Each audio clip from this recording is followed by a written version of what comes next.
Hello बच्चों, स्वागत है आपका हमारे यूट्यूब चैनल पर। आज हम पढ़ेंगे कक्षा 11th का एक नया टॉपिक जिसका नाम है ऊष्मामिति या कैलोरी मिति। अब इस टॉपिक में हम क्या पढ़ेंगे तो देखिए, सबसे पहले हम जानते हैं कि ऊष्मामिति क्या होती है। ऊष्मामिति के बारे में जानने के बाद हम इसका अगला टॉपिक देखेंगे। तो सबसे पहले हम देखते हैं ऊष्मामिति क्या होती है। तो देखिए, ऊष्मामिति क्या होती है। ऊष्मामिति क्या है? एक ऊष्मागतिकी की शाखा है जिसके अंतर्गत ऊष्मा के मापन का अध्ययन किया जाता है। तो सीधी सी परिभाषा है, आप याद रखेंगे कि ऊष्मामिति क्या है। ऊष्मागतिकी की एक शाखा है जिसके अंतर्गत ऊष्मा के मापन का अध्ययन किया जाता है। इसे क्या कहते हैं हम? ऊष्मामिति या कैलोरी मिति कहते हैं। अब देखिए किस सिद्धांत पर आधारित है। तो सबसे पहले इसका सिद्धांत समझते हैं।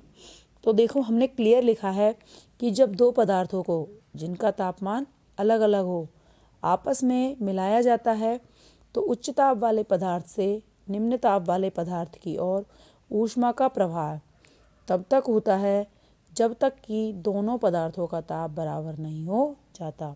यानी कि एक वस्तु ऊष्मा त्यागेगी और दूसरी वस्तु ऊष्मा ग्रहण करेगी। तो कौन सी वस्तु ऊष्मा त्यागेगी? आपको भी पता है, कम ताप वाली वस्तु क्या करती है? ऊष्मा त्यागती है। और अधिक ताप वाली वस्तु ऊष्मा ग्रहण करती है। तो सिद्धांत से मतलब हो गया कि जैसे मान लो ये एक पदार्थ है और ये हमारा दूसरा पदार्थ है। इसका ताप है T1 और इसका ताप है T2। लिक्विड हो सकते हैं, एक लिक्विड और एक ठोस हो सकता है। अब हमने मान के चला है कि T1 हमारा T2 से बड़ा है, यानी कि T1 का ताप ज़्यादा है, T2 का ताप कम है। तो क्या होगा? T1 से ऊष्मा का स्थानांतरण होगा T2 की ओर, यानी T1 अपने में से कुछ ऊष्मा देगा और T2 क्या करेगा? इस ऊष्मा को ग्रहण करेगा। मान लेते हैं पहले इसकी ऊष्मा Q1 है और इसकी ऊष्मा है Q2। अब जब ये ऊष्मा देगा तो वो ऊष्मा हम मान लेते हैं कि भाई इसने इसको कितनी ऊष्मा दे दी? Delta Q। तो डेल्टा Q ऊष्मा अगर ये देता है तो T2 क्या करेगा? इतनी की इतनी ऊष्मा ही ग्रहण करेगा। यहाँ पर हम वातावरण से इसको अलग मान के चल रहे हैं कि वातावरण में कोई भी ऊष्मा का आदान प्रदान नहीं हुआ है, तब की ये हमारी प्रक्रिया है।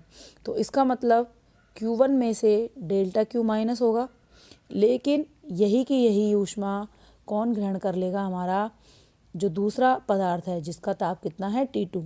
यानी कि Q2 में हमारी ऊष्मा जुड़ जाएगी डेल्टा Q और बाद में ये दोनों क्या हो जाएंगी? बराबर हो जाएंगी। तो ये हमारा इसका सिद्धांत है। तो देखिए, अधिक ताप वाली वस्तु द्वारा दी गई ऊष्मा बराबर कम ताप वाली वस्तु द्वारा ग्रहण की गई ऊष्मा।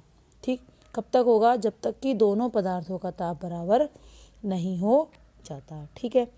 अब इस सिद्धांत पर आधारित जो उपकरण है वो हमारा कहलाता है ऊष्मामापी या कैलोरी मीटर। तो क्या होता है ये? ऊष्मा का मापन करने वाला जो उपकरण होता है वही हमारा क्या कहलाता है? ऊष्मामापी या कैलोरी मीटर। अब ये कैसा होता है, इसकी बनावट क्या होती है, इसका सिद्धांत क्या होता है, ये देखेंगे। अब हम देखते हैं कि कैलोरी मापी की जो बनावट है वो कैसी होती है। ऊष्मा मीटर की जो बनावट है वो कैसी है? तो इसमें क्या होता है? एक तांबे का पात्र होता है। तो ये हमारा क्या है? तांबे का पात्र है, बेलनाकार पात्र है। और इसके चारों तरफ ये क्या है? लकड़ी का बॉक्स है, वुडन बॉक्स है चारों तरफ। ठीक है। इसके बीच में हमने भर दी है रुई। इसके बीच में हमने क्या भर दिया? रुई, यानी कुछ अलग पदार्थ को भर दिया है। ऊपर से एक लकड़ी का ढक्कन लगा दिया है। ठीक है। तो लकड़ी का ढक्कन क्या करेगा? ऊष्मा को ना तो बाहर से अंदर आने देगा, ना ही अंदर से बाहर जाने देगा। फिर हमने क्या किया? इस लकड़ी के ढक्कन में से एक विडोलक लगा दिया। विडोलक क्या करेगा? इस द्रव को हिलाएगा, यानी इसके ताप को एक जैसा रखेगा। और इसी में से ऊष्मा अवरुद्ध करके हमने एक तापमापी लगा दी जो इसके ताप का क्या करेगी? मेजरमेंट करेगी। इस तरह से ये हमारी बनावट है। देखिए, हमने लिखा भी है कि यह तांबे का बना हुआ एक बेलनाकार पात्र होता है जो कि लकड़ी के एक बॉक्स में रखा रहता है। बेलनाकार पात्र और बॉक्स के मध्य में कुछ अलग पदार्थ, जैसे या तो रुई भरिए या कांच भरिए, कोई भी इसको भर देते हैं। भरेंगे क्यों? क्योंकि हमको वातावरण से इसको ऊष्मा रुद्ध करना है, यानी ऊष्मा का आदान प्रदान नहीं हो। इसमें एक विडोलक लगा दिया जाता है और एक तापमापी लगा दी जाती है। विडोलक क्या करेगा, इसको हिलाएगा और तापमापी क्या करेगी, तापमान को मापेगी। और इसके मुंह को लकड़ी के बॉक्स द्वारा बंद कर दिया है, ठीक है, ताकि बाह्य वातावरण से ऊष्मा का आदान प्रदान नहीं हो। तो ये इसकी क्या है, बनावट है। अब देखिए इसका सिद्धांत क्या है।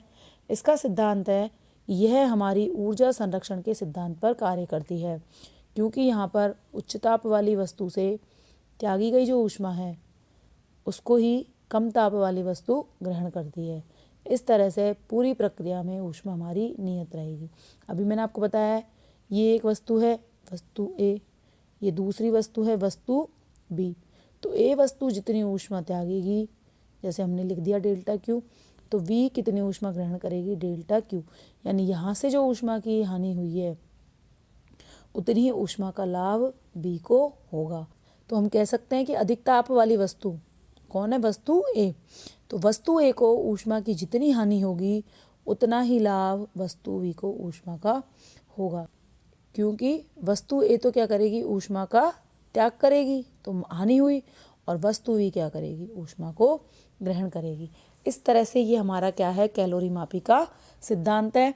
अब इसका उपयोग क्या है, तो देखिए इसका उपयोग है कि यह किसी भी पदार्थ की विशिष्ट ऊष्मा, इसका उपयोग है कि यह किसी भी पदार्थ की विशिष्ट ऊष्मा का मान ज्ञात करने के काम में आती है। यानी इसकी सहायता से किसी भी पदार्थ की विशिष्ट ऊष्मा का मान ज्ञात किया जा सकता है। इस तरह से ये हमारी क्या हो गई, ऊष्मामिति और कैलोरी मापी। अब इसका जो उपयोग है वो हम विशिष्ट ऊष्मा ज्ञात करने के लिए करते हैं, लेकिन यहाँ कैसे समझें, तो इसके लिए न्यूमेरिकल्स है, एग्जाम्पल की बुक में दिए हुए हैं। हम इसके एग्जाम्पल को अवस्था परिवर्तन को कंप्लीट करने के बाद में देखेंगे। तो ये आज का हमारा टॉपिक था जो कंप्लीट हो गया। उम्मीद है कि आपको समझ में आया होगा, बहुत ही आसान है। तो फिर मिलते हैं नेक्स्ट वीडियो में, तब तक के लिए टेक केयर, बाय बाय।